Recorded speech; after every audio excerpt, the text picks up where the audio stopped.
아멘. 여러분 반갑습니다. 오랜만에 뵙는 것 같아요. 그죠? 예, 오늘 이 시간 여러분과 함께 하나님의 말씀을 나눌 수 있어 너무 기쁘고요.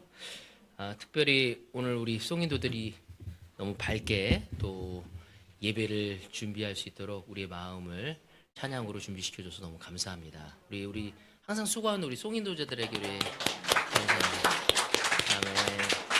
자, 그리고 오늘은 우리 제 아내가 수술을 하고 첫 대구에 왔어요. 그래서 가셔서 너무 좋습니다. 또 특별히 여러분들 많이 기도해 주시고 격려해 주시고 위로해 주셔서 너무 감사하고요. 하여튼 우리가 한 가족이라는 것이 너무 많이 느껴져요. 아팠었을 때 서로 격려하고 위로하고 힘이 돼주고자 하는 그런 그 이야기나 또 그 어떤 서포트를 받았었을 때 굉장히 큰 위로와 큰 힘이 되어집니다. 오늘 여러분 아시다시피 우리 다카시하고 캐런인 이 자리에 없거든요. 그래서 아마 12일 날 다음 주에 아마 그 장례식을 치르게 됩니다. 그래서 어제 그까지 다카시는 저희 그 미팅에 들어와서 함께 도와주고 어제 저녁 비행기 타고 캐나다로 갔어요. 그래서 여러분 많이 기도해 주시고 또 카톡이나 뭐 문자 연결되어 분들은 영어로 짧게 좀 써서 이렇게 번역이 잘 되니까 해가지고 격려 메시지 주면 너무 좋을 것 같습니다. 그래서 사실 생각지도 못한 그 장례였기 때문에 굉장히 많이 힘들 거예요. 사실은 한국을 마치고 돌아가서 어머님과 시간을 보내기로 했는데 어머님이 이렇게 빨리 돌아가실 줄 몰랐어요. 그래서 굉장히 당혹스러울 텐데 이제 쉽지 않을 텐데 여러분들이 많은 위로와 격려 부탁드리겠습니다. 오늘 제가 여러분과 나누고 싶은 말씀은요. 기도와 성령이 이끄는 우리의 삶입니다.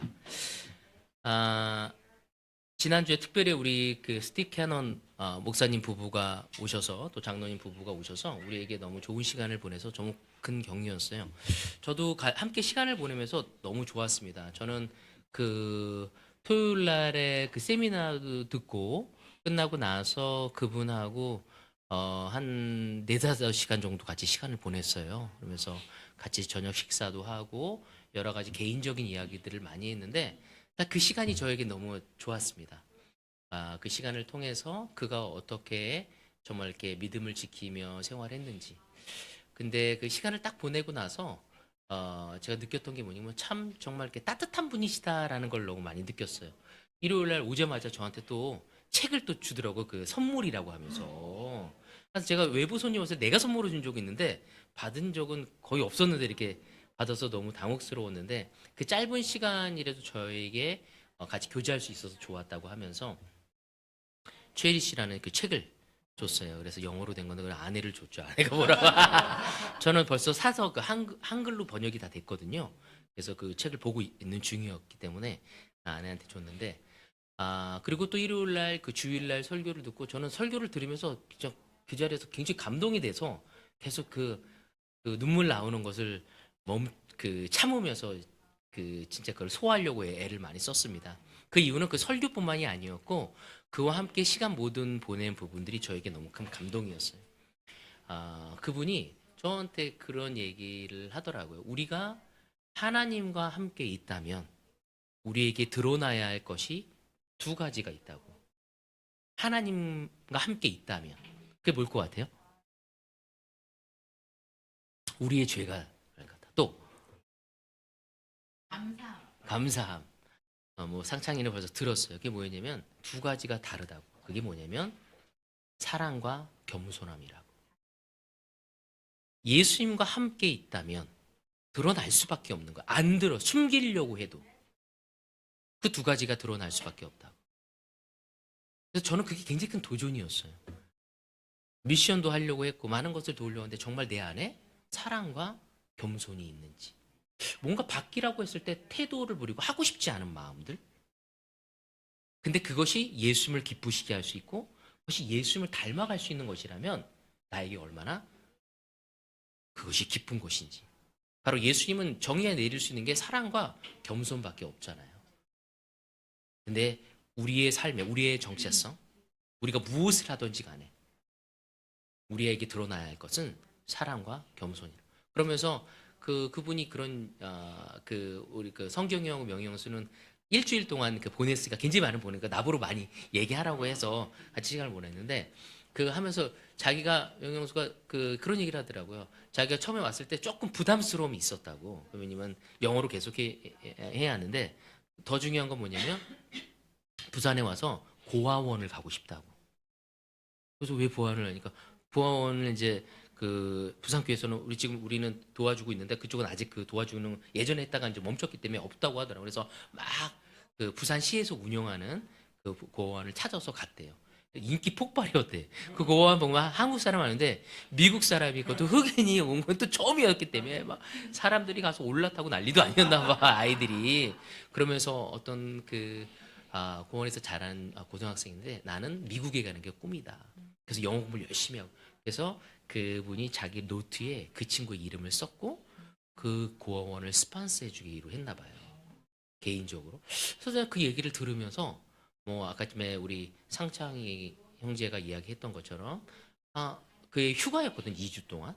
근데 그거를 온전히 정말 서울에 있는 교회, 대구 교회, 대구 부산 교회 이게 진짜 fully giving하고 근데 가기 전까지도 진짜 너무 기뻐하고 한국을 즐기고 가는 그 모습을 보면서 저는 하나님이 저에게 주신 어떤 천사 같은 분이라고 개인적으로 생각이 됐습니다. 그래서 너무 좋았고 그런 마음을 가지고 오늘 제가 여러분에게 이 말씀을 나누고 싶습니다. 오늘 이 말씀은 제가 그 컨퍼런스에 가서 들었던 그 말씀을 좀 더 제 거화해서 여러분과 나누고 싶습니다. 그때 주제가 뭐였냐면 전도서 3장 1절 모든 일에는 다 때가 있다. 세상에서 일어나는 일마다 알맞은 때가 있다. 오늘 이 시간 여러분은 어느 때에 있다고 생각되시십니까? 한번 개인적으로 한번 생각해 봤으면 좋겠어요. 나의 부부관계에 어느 때에 내가 와 있는가? 아니면 내 인생의 전반에 있어서 나는 지금 어느 때에 와 있는가? 내 자녀와의 관계 속에서 나는 지금 어느 때에 와 있는가? 나는 나의 영적인 삶에 있어서 지금 어느 때에 와 있는가? 제가 누군가에게 이 질문을 했었을 때 그 제자는 저에게 얘기했어요. 저는 지금 굉장히 힘든 시간에 와 있습니다. 좌절되어지고 무기력한 상태에 와 있습니다. 근데 사실 그거를 안다는 건 되게 중요한 거예요.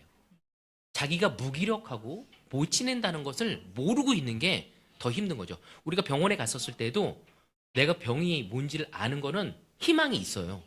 근데 병에 걸렸는데 내가 병에 걸린지를 모르고 있어. 그거는 굉장히 어려움이 있는 거거든요. 하나님은 우리가 어느 때에 있는지를 알기를 원합니다. 또 우리 교회 또한 지금 어느 때에 있는지를 알기 원해요. 그 때를 알라는 것은 이유가 무엇일까요?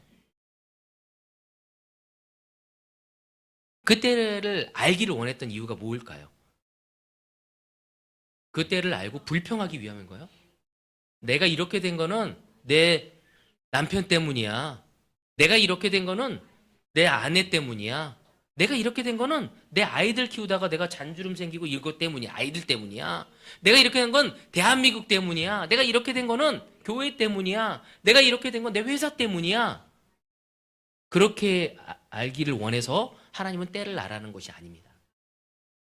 그 때를 알고 하나님에게 정확하게 가서 그 때에 배울 것을 배우고 하나님으로부터 지혜를 얻기 원하신 거죠.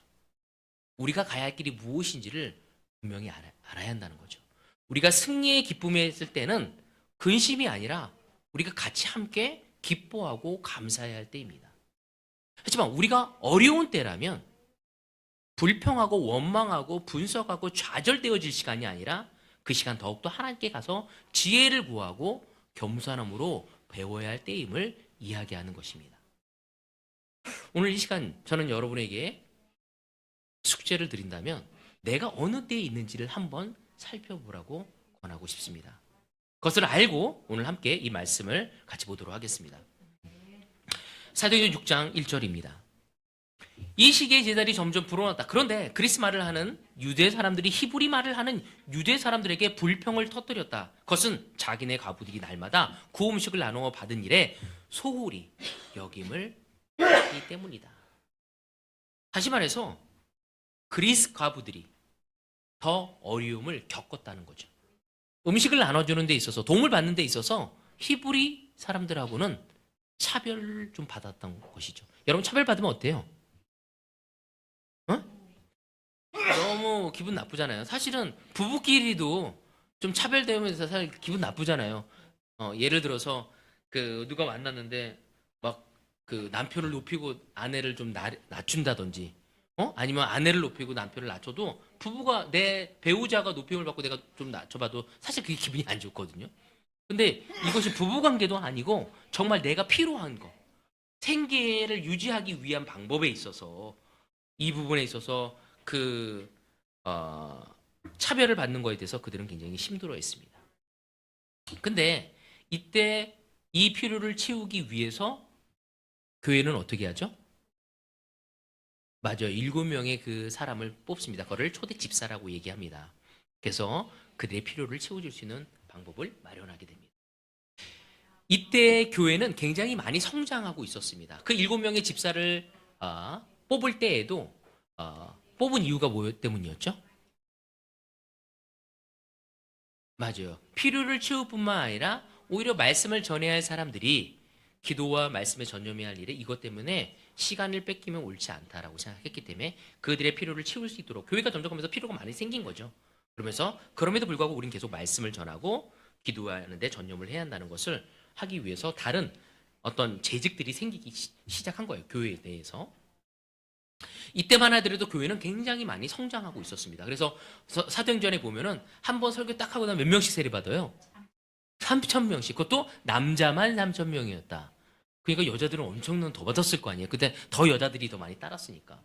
그러니까 기본이 다우즈냐 그냥 1,000명 이상이 되어진 거죠. 그러니까 엄청난 폭발적으로 교회가 성장하게 된 겁니다. 이때가 역사적으로 시간적으로 대략 언제쯤이죠? AD? 30년 정도 때입니다. 30년. 예수님이 돌아가시고 얼마 되지 않았어요. 그때 이제 교회가 너무나 많이 성장하고 있었을 때였습니다. 문제가 있어도 그 필요를 채우고 마구 성장하고 있는 때였어요. 자, 7절에 보면은 하나님의 말씀이 계속 퍼져 나가서 예루살렘에 있는 제자들의 수가 부쩍 늘어갔고 계속적으로 숫자가 늘어난 거죠. 제사장들 가운데서 이 믿음에 순종하는 사람들이 많았다. 심지어 제사장들까지도 이 믿음에 순종하는 사람이 많았다고 얘기하고 있어요. 그러니까 말씀이 전해지고 제자들이 필요가 채워지면서 예수님을 따르기 시작한 거죠. 사람들이 필요를 채우다가 말씀을 전하지 않는다는 건 말이 되지 않는다고. 오히려 그 사람들을 채울 수 있는 사람들, 필요를 채울 수 있는 사람을 세우고 계속적으로 말씀이 전해지면서 교회는 성장했다는 것을 우린 사도행전을 통해서 볼 수 있습니다. 근데 우리가 이해하는 거는 사도행전에 있는 이 성장이 계속적으로 교회가 그렇게 되어지나요? 아니죠. 교회가 거꾸로질 때가 있습니다. 숫자가 줄고 흩어지고 있는 숫자보다 줄어들고 핍박 때문에 어려움 때문에 생기기 시작하죠. 여러분 아시다시피 이 사도행전은 누가 썼죠? 누가가 썼습니다. 누가가 썼습니다. 먼저 누가복음을 쓰고 그 다음에 이 사도행전을 썼습니다. 그러면 이 누가가 이 사도행전을 쓸 때는 몇 년이었죠? 몇 년경이었죠? 눈을 맞추면 눈을 돌려 사람들이 몇 년이죠? 예, 맞아요. AD 80년에서 90년 사이라고 얘기를 하고 있어요. 왜냐면 어떤 사람은 빨리 썼다고 얘기하는데 AD 60년경에 썼다고 하는데 누가복음에 보면은 예루살렘 성전의 파괴에 대해서 이야기가 나와 있어요. 그러니까 예루살렘 성전에 AD 70년대에 있었기 때문에 그걸 70년 이후에 썼다고 얘기했기 때문에 80년에서 90년 사이에 쓰여졌다고 이야기합니다. 근데 역사적으로 되게 중요한 게 뭐냐면 AD 80년도에서 90년 사이에는 그리스도교와 유대교가 판이하게 갈라지는 때였어요.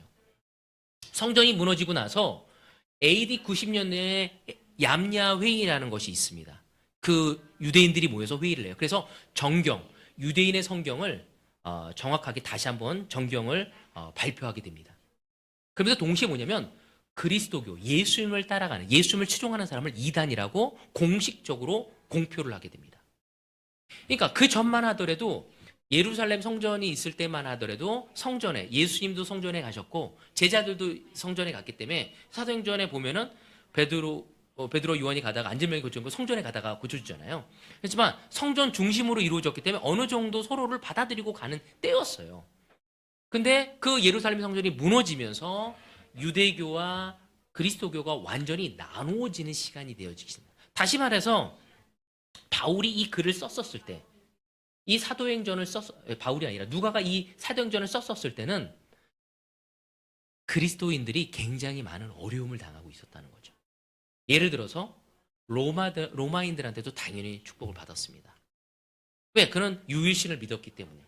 근데 유일신을 믿었던 유대 사람들한테 약간 같은 동족이라서 보호를 받았다가 그 얌야회를 통해서 그것이 90년도에 내려지기 전까지 얼마나 많은 그 그룹끼리 문제가 있었겠습니까? 그래서 그들이 공표를 한 거였거든요. 그러니까 같은 민족으로부터도 유대교를 믿는, 하나님을 믿는다고 하는 그들로부터도 엄청난 이단이었기 때문에 엄청난 핍박을 받게 되는 시간이었던 거예요. 그러니까 유대교로부터 핍박, 로마로부터 핍박을 받게 되어진 거죠. 이 말은 뭐냐면 AD 30년경에 3,000명, 1,000명 이렇게 세례받던 교회가 이제는 거꾸로져가지고 교회가 흩어지고 조그마지고 약해지고 믿음을 가졌던 사람들이 믿음을 실족하는 사람들을 보게 되어지는 거죠. 그들 마음이 어떻겠어요? 그들에게 이 누가복음과 사도행전을 통해서 이 누가라는 사람이 그들에게 믿음을 고취시키고 고양시키기 위해서 쓴 글이 바로 이 글이라는 것을 우리는 알아야 한다는 거죠. 그러니까 너무나 많이 성장했던 시간에서 이제 시간이 지난 다음에 4, 50년이 지나고 나서 거꾸로져 가고 있는 그들의 모습을 보게 된 거였죠. 그때 누가가 이 글을 통해서 뭘 주고자 했냐면 다름 아닌 예수님을 포커스하는 것을 이야기하고자 했던 거죠. 사도행전이라는 내용을 보면은 다시 말해서 무슨 행전이죠? 이거는 성령의 행전, 기도의 행전이었어. 다시 한번 과거를 바라보길 원했던 거였어요. 하나님이 어떻게 네 삶을 변화시켰는지, 네 삶이 얼마나 놀라운 역사를 이루었는지, 그거를 누가라는 사람이 다시 핍박을 받고 어려움을 받고 내가 하나님을 믿는데 이런 어려움이 왜 나한테 허락되어진 거지? 갈등을 겪는 그들에게 다시 한번 그들의 눈과 마음이 예수님에게 고정되어지기를 원했던 것입니다.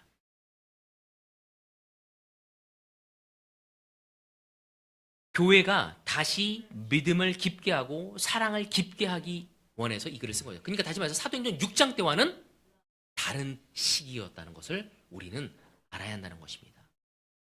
오늘 여러분 우리는 어느 때에 와 있습니까? 우리 대국교회는 지금 어느 시기에 있습니까? 늘 얘기했을 때 예전에 브라더하우스가 있는데요 막 넘어지려고 하고 재래식 화장실이 있는데도 불구하고 거기에 모여서 집에 가기 싫어하고 거기에 모여서 함께 모여서 놀고 음식 먹고 정말 이렇게 마음을 나누고 성경을 보고 성경 공부하고 그 시간이 너무너무 좋았어요. 지금은 쓸어가는 집이 아니라 아주 좋은 집, 다 집 사가지고 거기서 다들 있는데 우리가 그런 얘기 잘 안 나누잖아요. 우린 더 경제적으로 다 좋아졌어요. 그렇지 않아요? 근데 우리는 영적으로 지금 어느 시간을 걸어가고 있는지. 제가 그 컨퍼런스에 갔었을 때 그 모든 목사들이 앉아있는 자리에서 이 레슨을 했던 분이 CJ라는 그 목사님이었어요. 제가 계속 저한테 감동을 줬던 분인데 영국에서 전임으로 하다가 그 영국 교회가 엄청나게 어려워지고 내려와서 다시 다른 일을 하시다가 이제 전임에 2년 전에 들어오셔서 하셨던 분인데 그분이 뭐라고 얘기했냐면 우리는 아직도 헤매고 있습니다. 우리는 지금 혼란기에 있습니다. 지금 우리는 아주 절체절명의 아주 중요한 시기를 겪고 있습니다. 이 혼란기, 이런 과도기적인 시간을 우리 나가려고 하고 있는 아주 중요한 시기에 있다고. 우리가 어느 때에 있는지가 굉장히 중요합니다. 그래서 우리는 과거를 통해서 배우고 현재를 충실하면 미래를 준비해 가야 하는 거죠. 근데 여기서 중요한 건 뭐냐면 과거를 통해서 뭘 해야 한다고요? 배워야 돼요. 근데 과거가 중심이 돼서는 안 됩니다. 과거가 중심이 되어서 우리가 변화를 할 때는 우린 스윙이 너무 커져. 너무 극단적으로 가게 되는 거죠. 우리의 중심은 누가 되어야지? 예수님이 되어야 하는 겁니다. 하나님의 말씀이 되어야 하고 기도가 되어야 하고 성령이 되어야 하는 거죠. 그리고 그 중심을 갖고 과거를 배워야 한다는 거죠. 누가 그렇게 하고 싶어 했냐면 바로 누가가 그것을 하고 싶었던 거였어. 초대교회에 있는 80년대, 90년대에 있는 그 많은 제자들에게 그 복음서를 통해서 그들에게 그 영향을 주고자 했던 것이었습니다. 예수님에 대한 포커스를 하면서 과거를 통해 배우고 현실을 충실히 하며 미래로 나아갈 수 있는 우리가 되어야 한다. 지금 우리는 정체성의 위기를 겪고 있습니다. 우리 미션해야 돼. 막 미션하려면 예전으로 돌아가는 건가요? 눈에 힘주고 저를 바라보는 사람들이 있어요. 예전처럼 돌아가는 건가? 우리 이제 서로 도와줘야 합니다. 제자 훈련합시다. 그러면 예전처럼 해야 하는 건가요? 제자 훈련 단어 좀 쓰지 마시죠. 물론 우리가 거기에 어려움이 있었고 힘듦이 있었습니다. 하지만 성공도 있었고 좋았던 것도 있었습니다. 여러 가지 교회 이벤트를 많이 하면 또 해야 하는 건가요? 우리의 삶이 없어지는 건가요? 우린 그렇게 생각하고 있지는 않습니까? 여러분, 과거를 통해 배우고 생각해야 합니다. 그렇지만 지금은 쉽지 않을 때죠. 과거처럼 가서도 안 되고 너무 비판적으로 돼서도 안 된다는 것입니다. 우리는 이 시간 굉장히 많은 것들을 배워나갈 수 있는 시기라는 거죠.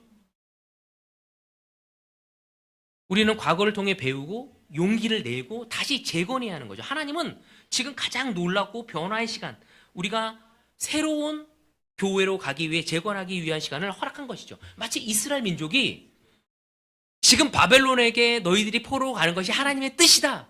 그것이 지금 너희들이 맞아야 할, 감당해야 할, 받아들여야 할 때라는 것을 설명했었을 때 대부분의 이스라엘 사람들은 그것을 받아들이지를 않았습니다. 특별히 리더십은 더더욱 받아들이지 않았죠. 뭐라고? 그들이 원하는 대로 우리 하나님이 그렇게 하실 거라고, 이 성전을 무너뜨릴 거라고. 하지만 그것이 하나님의 뜻이죠. 그것을 통해서 배우고 새로운 이스라엘 민족을 세우길 원했어요. 이제는 성전 중심이 아니라 말씀의 중심인, 그래서 너무나 아이러니한 거는 예루살렘 성전이 무너지고 가장 많은 성경이 씌워지게 됩니다. 구약이 가장 많이 씌워지게 돼요. 성경 중심으로 가기를 원하시는 하나님의 아주 거대한 이스라엘 민족에만 국한되었던 것이 이제 전 세계로 나갈 수 있는 발판을 만드시려는 것이 우리의 하나님이셨죠. 하나님 지금도 우리의 교회를 그렇게 사용하고 싶어 한다는 것을 우리는 알아야 합니다. 그러면 그런 과도기적인 시간, 막 성장하는 시간이 아닌 오히려 줄어드는 것 같고 뭔가 열심히 해도 잘 안 되는 것 같고 뭔가 애매한 것 같고 뭐에 더 매진해야 할지 잘 모르는 이 시점에 우리가 해야 할 게 무엇일까요? 맞아요. 기도. 다시 말해서 하나님께 더 많이 의지해야 한다는 거예요. 하나님께 더 많이 기도해야 합니다. 하나님의 말씀이 우리에게 무엇을 이야기하는지 더 알아야 합니다. 우리가 지금 무엇을 해야 할지 모르기 때문에 우리는 하나님을 포커스해야 하는 거죠. 우리는 무엇을 해야 할지 모르기 때문에 우리는 더더욱 예전의 방법으로 서로를 판단하려고 할 때가 있다는 겁니다. 여러분, 다시 하나님의 말씀을 통해 우리가 정의를 내리고 무엇을 포커스해야 할지를 선택해야 할 아주 중요한 시기에 와 있다는 것입니다. 왜 이런 시기에 있는 거지? 우리의 이슈가 무엇이지? 우리의 어려운 시기, 우리가 지금 어려운 시기에 있는 이유가 무엇이지? 무엇을 믿고 있는 거지, 우리는? 우리가 믿었던 것을 다시 한번 생각해 봐야 하는 시간입니다. 이것은 굉장히 익사이팅한 시간이에요. 그냥 습관에 젖어서 해왔던 것들을 다시 생각해 보는 시간이죠. 하나님이 하신 일을 생각해야 하는 거죠. 이 문제를 보고 우리는 두려워할 필요 없다는 것입니다. 당연하다는 거죠. 자, 항상 역사를 보면은 지금 기독교 역사가 몇 년이죠? 2000년이에요. 예수님이 오시고 나서. 그게 2000년이라고 하잖아요.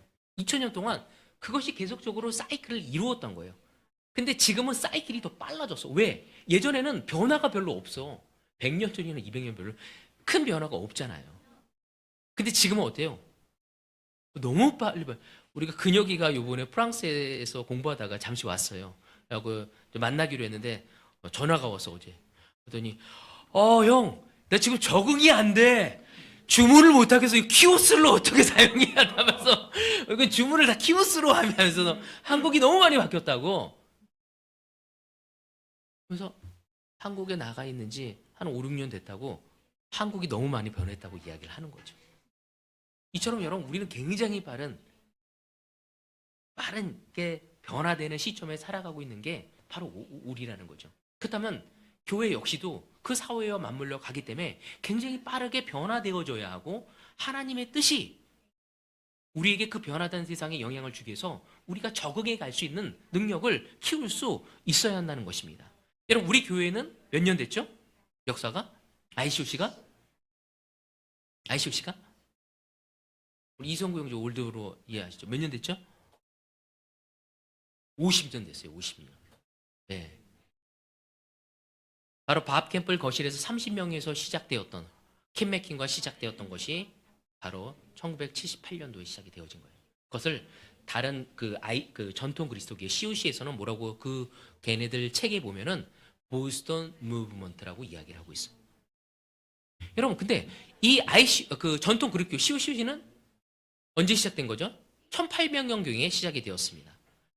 근데 이 그리스도 교회는 어디에서 나온 걸 거야? 어디서 나왔죠? 예수님에게 나왔죠. 예. 어디서 나왔냐면 전통 그리스도 교회는 장로교 알렉산더 캠벨과 발돈 스톤이라는 사람이 이루어졌어요. 그래서 장로교 스코틀랜드 장로교회에서 나오게 된 거예요. 왜냐면 그 당시에 디노메처 그러니까 교파 교회들이 왜 이렇게 나눠졌냐? 이러면 안 된다 우리가. 종교 교육은 너무 좋았지만 우리가 하나님의 말씀을 보고 이것저것 하면서 많이 나눠졌으니까 무슨 교회 이름이 뭐 베델 교회다, 소망 교회다, 무슨 이런 거 집어쳐라. 우리는 교회 이름도 그리스도 이름을 쓰자. 성경에 그리스도 교회라고 쓰잖아요. 그래서 그 그리스도 교회는 일치를 되게 중요시한 거예요. 유니티. 교파 교회끼리도 합쳐져야 한다. 하면서 일치를 중요시한 교회가 전통 그리스도 교회였어요. 그래서 엄청나게 미국에서 성공을 한 거죠. 그리고 엄청나게 많은 교회가 세워졌어요. 그래서 미국에서 두 번째로 큰 교회가 남침내교 다음으로 그리스도 교회가 크거든요. 미국에선. 그래서 성경책을 하나 영어로 버전을 만들 때도 그리스도 교회 신학자가 가야지만이 그 권위 있는 사람으로 들어가서 영향력을 행사하게 되어지거든요. 그러니까 엄청나게 미국에서는 영향을 주게 된 거예요. 그러니까 그 교회가 너무나 성경 중심이고 너무 놀랍다 하고 막 가게 된 거죠. 근데 그 교회도 가면서 1800년대에 세워져 가지고 이제 100년이 지나고 그러면서 1900년 중반부터 문제가 생기기 시작합니다. 왜? 다음 세대들이 생기기 시작한 거였죠. 제2세대가 생기면서 왜 우리 교회는 이렇게 가야 하는 거지? 다시 말해서 카리스마 있는 리더가 장로교에서 나와서 전통 그리스도교가 시작되어진 거예요. 그러면서 야 정말 그렇게 가야 한다고 정말 세상과 우리는 분리되어서 너무 놀랍게 뜨겁게 우리 일치를 하면서 진짜 교파 교회처럼 교파를 나누지 말고 하나가 되어서 나가야 한다. 그리고 성경에 있는 단어만 쓰자 하면서 감리교소 얘기하는 권사 이런 것도 쓰지 않고 성경에 있는 직책만 쓰고 그냥 성경 중심으로만 가야 한다는 거예요. 성경에서 말하는 건 말하고 성경에서 말하지 않는 것은 말하지 않고 모든 건 매사에 사랑으로 해야 한다. 이 세 가지 슬로건을 걷고 시작이 되어진 겁니다. 그러면서 야 정말 이 교회가 성경조라고는 엄청 가다가 다음 세대에 가면서 그들이 회의감을 느끼기 시작했고 그 교회는 이제 2세대들이 안 모이는 거야. 젊은 애들이. 그래서 킴 맥킨이 시작이 되어진 거죠. 그것이 60년도에 시작되다가 말들이 많다가 1970년경에 빵 터진 거예요. 보스 무브먼트에서. 그때까지만 해도 그 보스 무브먼트는 ICOC라는 이름이 없었고요. 그냥 거기에 속해 있어서 그 무브먼트를 실현하면서 갔던 거였어. 그래서 우리 그 대한민국에도 전통 그리스도 교회 학교들이 있잖아요. 거기에 있는 아주 총장들, 나이 많은 그 교수들은 미국에서 공부했거든요. 하고 이제 거기에서 그 박사를 받고 왔기 때문에 그들이 다 샌프란시스코에서 한국으로 미션팀을 볼 때 왔던 사람들이야. 한국에 미션팀 보낼 때 ICOC에서. 왜? 거기는 교수들이 야 거기 지금 엄청 미션 그때까지만 해도 유대교와 그리스도교가 나누지 않았던 것처럼 그리스도교 전통 그리스도교와 우리 ICOC가 나눠지지 않았어요. 그래서 그 학생들한테 야 거기 무브먼트 하는데 너무 놀랍다 배우고 와 하면서 교수들이 오히려 격려하면서 가서 배우고 오라고 가라고 했다가 나와서 여기에 이 운동에 합류해가지고 온 사람들이 되게 많은 거죠. 그러면서 카리스마 있는 리더로 거기도 되어졌다가 점점 무너졌던 것처럼 우리도 킴 맥킨이라는 사람을 통해서 엄청나게 성장하다가 무너지기 시작한 것입니다. 제 2세대가 오면서 호기심을 갖는 거예요. 어떤 거냐면 꼭 이렇게 해야 하는 건가요? 여러 가지가 이제 의문점이 생기는 거죠. 그러면서 2세대들이 하는 게 뭐냐면 세상을 거부하는 것보다 세상을 받아들이는 쪽으로 많이 갑니다. 그러니까 1세대 때는 세상과 더 많이 분리되려고 해. 2세대부터는 점점 합쳐지려고 하죠. 그래서 처음에 1세대들은 교회가 흐리멍텅해졌다고 또 나가는 사람들이 생기기 시작합니다. 그래서 우리 교회에서도 그러잖아요. 야, ICOC가 많이 흐려졌어. 세상과 타협하는 것 같아. 새로운 교회를 만드는 사람들이 있습니다. 어쩌면 우리 교회 역시도 그러한 부분들이 이루어지고 있는 거죠. 그러면서 복음이 조금씩 부드러워지는 거죠. 세상을 쉽게 접할 수 있는 방법으로.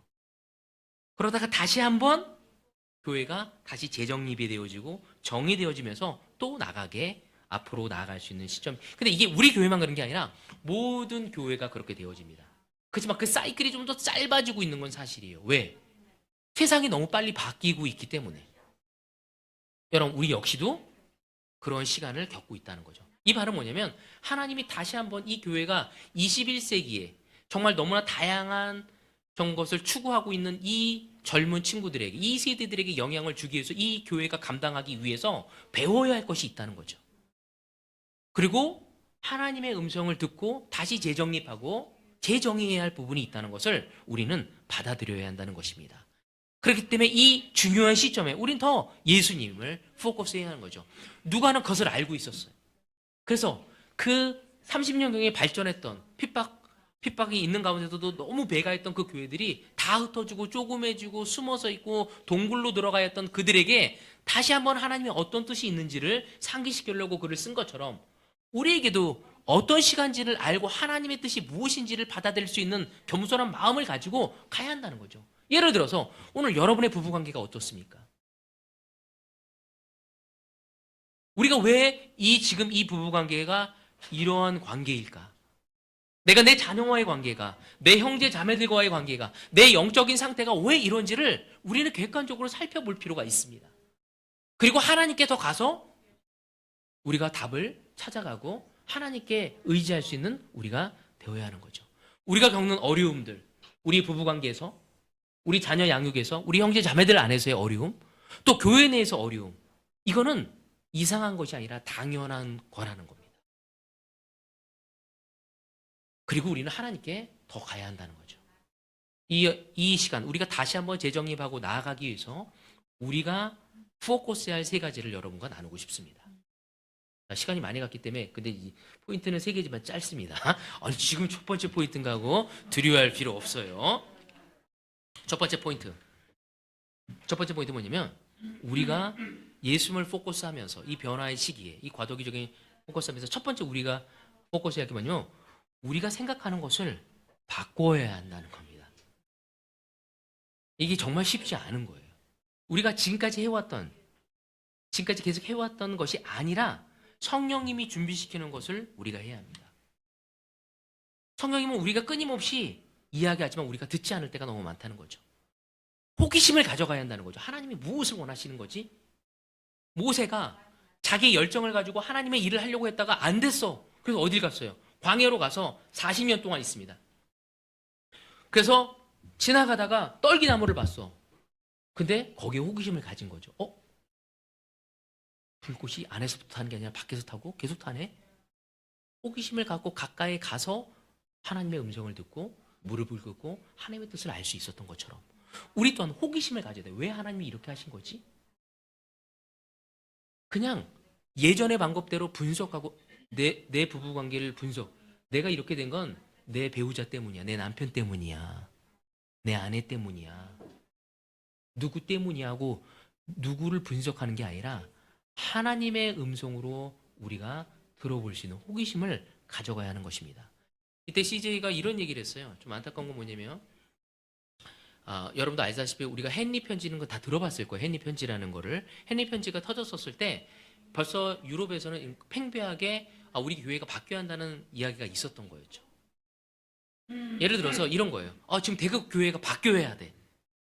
그 다들 그걸 느끼고 있어. 근데 경화가 편지를 쓴 거야. 우리가 바뀌어야 할 거를.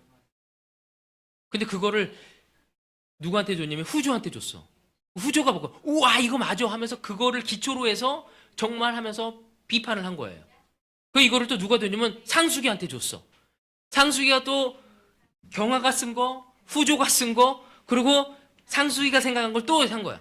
이게 일파만파로 나가면서 사실은 완전히 아비규환이 되어져 버린 거죠. 근데 그가 뭐라고 했냐면 사실은 그 일이 터지기 전에 스캇 그린이 와가지고 설교를 하고 여러 번 개인적으로 이야기를 나눴대. 우리 이렇게 가면 안 돼. 우리 바뀌어야 한다. 끊임없이 이야기를 했대. 그때 그들 모두 다 언젠간 바뀌겠지. 그리고 목소리 찬 것이 여기까지 산 사람도 있지만 여기까지 차지 않은 사람도 있었거든. 그들 눈치를 보면서 그냥 가버렸기 때문에 끝내는 그들이 감당할 수 없는 그 폭풍이 그들 모두 다를 싱킹, 완전히 가라앉게 만들었다는 이야기를 들었습니다. 여러분, 진정한 변화를 갖길 원한다면 우리의 가치를 잘 생각해 봐야 돼요. 우리가 왜 초대하려고 했지? 그 당시 우리가 초대하려는 게 나쁜 게 아니잖아요. 중요한 건 뭐냐면 우리가 성장하려다 보니까 성장하다 보니까 그것이 개인의 영광이 되어진 거야. 그 성장을 위해서 세상적인 방법을 도래하게 된 거야. 빨리 성장하려다 보니까 사람들의 필요를 중요시 여기고 더 미션에 포커스해야 한다고 강요하면서 사람들을 회귀화시킨 거야. 처음에 그렇게 되지 않았지만 나중에 그렇게 되어버린 거죠. 다시 한번 우리의 가치를 생각해 봐야 하는 거죠. 우리가 뭘 중요시 여기지? 왜 우리가 이것을 하게 되었지? 하면서 우리는 다시 한번 우리의 가치를 성경에서 재정립하고 다시 한번 그 고결한 마음들을 찾을 수 있어야 한다는 것입니다. 우리가 가져야 할 생각의 변화가 무엇인가? 첫 번째는 거기서 나온 건 이거였어요. 뭐냐면 저번에도 얘기했지만 ICOC의 가장 큰 문제점 중에 하나가 샤프한 사람만 선택했다. 우리 교회가 엘리트 교회였거든요. 별명이. 그래서 리더들 보면 뭐 하버드 나오고 뭐 프린스턴 나오고 뭐 그 아이비리그에 나온 사람들이 뭐 대부분이었어. 아니면 막 언어도 막 몇 개국어씩 하고 막 정말 뉴욕 같은 교회에는 막 그 액터 막 그러니까 쇼맨십 강하고 막 그 말 잘하고 뭐 이런 사람들 있잖아요. 누가 봐도 매력을 느끼고 이런 사람들이 전임을 많이 됐거든. 근데 중요한 건 뭐냐면 그렇게 한 이유가 무엇 때문일까요? 사람이 그 일을 할 수 있다고 생각했기 때문이었죠. 근데 사도행전에 보면요. 그리스 사람과 히브리 사람의 필요를 채우는, 과부의 필요를 채우는데 7명을 뽑을 때 뭘 중요시 여겼다고요? 지혜를 많은 사람을 뽑은 게 아니었어요. 그냥 밥 나눠주는 것도 성령이 충만한 사람을 뽑은 거였죠. 하시면서 ICOC는 알게 모르게 문제를 해결하는 데에 더 많이 포커스해요. 우리도 그래요. 우리도 그 문화가 있어요. 문제가 생기면 어떻게 해요? 어떻게 하면 해결할 수 있지? 분석적이고 문제 해결하는 데 더 많이 솔루션에 해답을 있는지 없는지에 더 많이 가려고 해요. 근데 하나님은 성경에 문제를 줬었을 때 우리가 어떻게 하길 원해요? 맞아요. 솔루션을 주려고 하지 않고 하나님께 가까워지길 원해요. 우리가 해야 하는 것은 여러분의 부부 문제가 생겼습니까? 내 아내에 문제가 생겼어요? 그 아내를 판단하고 분석하고 하는 것이 아니라 하나님한테 가야 돼요.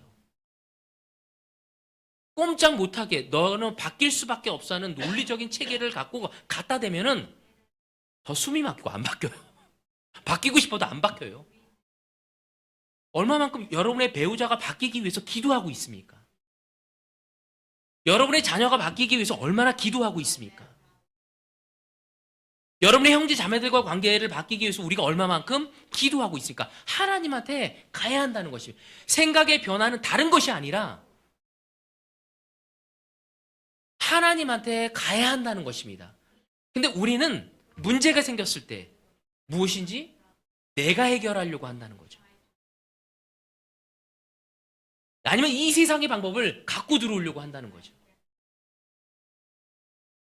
우리의 사랑과 겸손이 우리의 삶에서 우러나면서 하나님한테 갈 수 있는 우리가 되어줘야 합니다. 우리는 너무나 많은 훈련을 받았습니다. 우리는 너무나 많은 경험이 있습니다. 한번 생각해 보십시오. 제우를 생각해 보십시오. 얼마나 훈련받은 형제입니까? 상수기를 생각해 보십시오. 얼마나 많이 겸응이 많은 자매입니다. 상속 자매가 몇 년 됐죠? 27년. 대학생 때. 대학생 때 제자가 돼서 지금 애엄마로서 제자로 살아가고 있거든요. 얼마나 많은 지혜와 경험과 지식이 있겠습니까? 여러분, 그렇지만 제가 아는 것은 뭐냐면요. 우리가 훈련받아서 얻은 지혜와 지식, 경험을 통해서 얻은 경험과 지식, 여러분, 그것은 너무나 shallow, 얇다는 것입니다. 지금의 문제를 하나님의 것을 하기 위해서 그걸로 우리는 해결할 수 없다는 거죠. 우리가 인정해야 할 게 뭐냐면, 우리는 아무리 많이 훈련을 받았어도, 전 정말 많이 훈련을 많이 받았거든요. 근데 누가 저한테 이런 얘기 했어요. 근데 목사님 어떻게 해야 하자는 거예요? 내가 얼어버리는 거예요. 얼어버려. 어떻게 해야지? 그래서 너무 슬플 때가 많았어. 근데 내가 요번에 갔더니 그 CJ도 그 얘기 똑같이 하더라고. 답이 없다고, 자기도. 지금은 답이 없다고. 하나님한테 가야 할 때라고. 제가 한 가지 알았던 게 뭐냐면, 우리는 아무리 잘 본다고, 우리 경험과 지식과 훈련이 있다고 해도 우리는 블라인드 스팟이 있어요. 보이지 않는 부분. 우리 스스로가 많이 훈련받아도 내 스스로 내가 아무리 나를 잘 본다고 하고, 누구를 본다고, 내 배우자를 잘 본다고 하고, 내 아이를 본다고 해도 그 블라인드 스팟이 있다는 거죠. 그것을 인정해야 한다는 거죠. 그리고 다른 사람에게 그것을 들을 수 있어야 돼요. 근데 우리는 더 이상 우리 부부관계를 오픈하지 않습니다. 왜? 판단받을까봐. 아이를 키우는 것을 더 이상 오픈하지 않습니다. 왜? 판단받을까봐. 우리는 하나님을 기쁘시게 할 수 있는 것이라면 배워야 하는데, 판단받을까의 두려움이 더 커졌어요. 제자훈련에 대한 안 좋은 패단이 우리한테 들어와 있는 거죠. 왜? 제자훈련을 받으면서 판단받은 기억들이 있기 때문에. 하나님을 더 기쁘게 하기 위한 방법이 아니라, 하나님께 더 영광스럽게 가기 위한 것이 아니기 때문에. 여러분, 우린 다시 한번 내 생각과 내 경험에 갇혀서 결정하는 것이 아니라, 여러분, 그렇게 되면 굉장히 고집스럽습니다. 바리새인들 보십시오. 그들의 경험이 있었고 지식이 있었기 때문에 예수님을 받아들일 수 없었던 것처럼, 우리도 우리 블라인드 스팟을 이해하고 물어봐야 돼요. 나를 잘 알고 있고 영적인 사람에게 물어봐야 합니다. 성령님이 사람을 통해서 역사한다는 걸 알 때 우리는 물어보고 나아갈 수 있게 되어지는 것입니다. 여러분, 첫 번째 포인트, 우리의 생각을 바꿉시다. 하나님께 가서 성령의 음성을 듣길 원합니다. 두 번째 뭐냐면, 다음 세대는 멀티 제너레이션이라는 거죠. 이 말은 뭐냐면은, 우리는 다음 세대들과 함께 일을 할 수 있어야 한다는 거죠. 2세대들과. 근데 2세대들은 말이 많아요. 어제도 미래 세대팀 만났더니 말이 많아. 생각이 많아. 근데 그들과 이야기를 나눠야 합니다. 들을 수 있어야 돼요. 다시 말해서 우리한테 적용한다면, 여러분, 여러분의 자녀들의 이야기를 듣습니까? 여러분의 아이들이요, 여러분이 뭐 바뀌어 하는지 알 거예요. 아빠가 얼마만큼 권위적인지, 엄마가 얼마만큼 짜증을 많이 내는지, 엄마가 알게 모르게 얼마나 강압적인지, 아빠의 룰이 얼마나 강해서 답답한지, 여러분, 그런 얘기 들을 수 있어야 합니다. 우리가 다음 세대와 함께 소통하려는 교회가 되기 위해서는 우리 자녀들과 소통이 되어져야 돼요. 야, 내가 언제 그랬어? 너가 그거 오해하는 거야. 우리가 우리 아이들한테 그래. 야, 네가 날 그렇게 만들었잖아. 야, 네가 세상을 몰라. 꼰대짓이야, 꼰대짓. 우리가 그들에게 영향을 주기 위해선 그들에게 들어야 돼요. 그리고 바뀌려고 할 수 있는 마음들. 그것이 되어졌을 때 이 교회에서도 다음 세대들과 우리가 함께 소통하면서 갈 수 있겠죠. 세 번째, 교육입니다. 교육. 교육은 뭐냐면요, 아주 쉽습니다. 배워야 한다는 거예요. 아니, 제자가 27년 동안 살았는데 아직도 배워야 한다고요? 예, 배워야 돼요. 뭐든지 배워야 합니다. 우린 배우면서 성장하고 배우면서 성숙해져 갈 수 있는 것입니다. 우린 배울 것이 너무 많아요. 이제는 교회를 초대할 때 이젠 더 이상 정말 이렇게 밖에 나가서 초대할 때 초대하지 말라는 게 아니라 다른 방법으로 어프로치 해야 한다는 거죠. 우리가 우리 교회를 어떻게 마케팅해야 할지, 내 믿음을 어떻게 그들에게 잘 전달해야 할지, 그걸 배우지 않는다면 우리는 이 세상에서 그냥 아주 독특한 사람이고 뭐에 빠진 사람으로밖에 보여지지 않을 수도 있다는 거죠. 우리가 얼마나 많은 변화를 가졌습니까? 그들에게 잘 전할 수 있는 우리가 되어야, 그러기 위해선 배울 수 있어야 합니다. 이 세 가지 다 무엇을 이야기하고자 하는 거냐면 다름 아닌 성령의 인도하심에 따르라는 것이에요.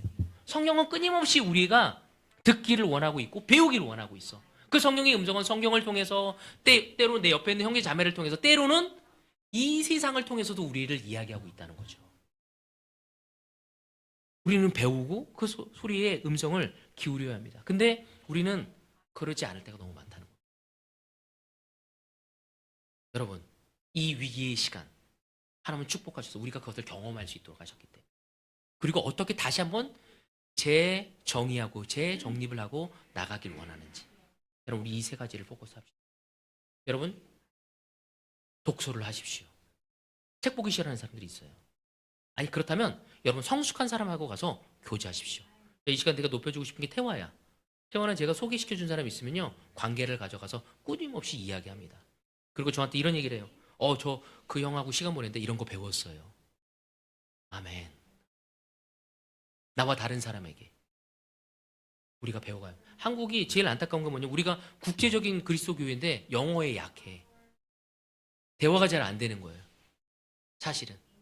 그래서 한국말 할 수 있는 사람들이 있잖아요. 한국말 하면서 영어도 할 수 있는, 다가가야 돼요. 그리고 정말 영어 조금이라도 할 수 있다면 다가가야 돼요. 성구가 맨날 그러더라고. 저 영어 잘한다고 그러더라고요. 좀 했더니 아멘. 그 잘하는 걸로 멈추는 게 아니라 배워야 돼요. 우리가 영택이가 보더니 영택이 영어 잘하는 거 같다고 제가 외국인한테 들었어. 우리가 해야 돼요. 우리 해옥이 얼마나 지금 통역하고 있잖아. 태욱이 끼고 가서 우리가 배울 수 있어야 돼요. 제가 늘 제 아내 끼고 갈 때마다 아내가 늘 저한테 짜증을 내거든요. 스로베니기아의 여자의 스피릿을 가지고 가서 뭔가라도 주워 먹어야 한다. 꾸중을 주지만 딴 걸로 격려하고 해달라고 하고 어떻게든지 받아오려고 하고 있어요. 그럼 우리는 배워야 합니다. 배우고, 왜 그들이 사대주의가 있어서가 아니에요. 어떤 이거 사대주의 아닙니까 이거? 사대주의가 아니라 우리보다 먼저 경험하고 우리보다 먼저 어떤 어려움이 있었기 때문에 그 지혜를 얻으려고 하고 그들이 뭘 배웠는지 알려고 하는 거지, 미국이면 다 위대한 거다, 외국이면 다 위대한 것이 아니라는 겁니다. 우린 사대주의가 아닙니다. 하나님을 알고 하나님을 섬기고 가자는 사람에게 배우고자 하는 거죠. 우리 열어놓을 수 있도록 합시다. 그래서 이 대국 교회가 하나님이 원하는 교회가 되어지고 하나님의 놀라운 역사가 이루어지는 교회가 되도록 합시다. 이 세 가지 뭐라고요? 첫 번째, 우리의 생각을. 두 번째, 다음 세대가 그들과 소통해야 합니다. 세 번째, 교육. 여러분 책 좋아하는 사람들 있잖아요. 보니까 우리 경아하고 우리 영진이 이렇게 모여서 책을 열심히 보고 있더라고요. 부동산 책도 좋지만 딴 책도 열심히 보면서 배워가야 합니다. 계속 배워야 합니다. 그리고 하나님이 이 시대에 우리가 어떻게 영향 주길 원하는지, 그리고 하나님은 우리가 이 세상에 참 빛과 소금의 역할을 하기를 감당하시길 원하실 겁니다. 여러분 이 대국교회가 그렇게 될 수 있도록 노력합시다. 오늘 말씀을 여기서 마치도록 하겠습니다.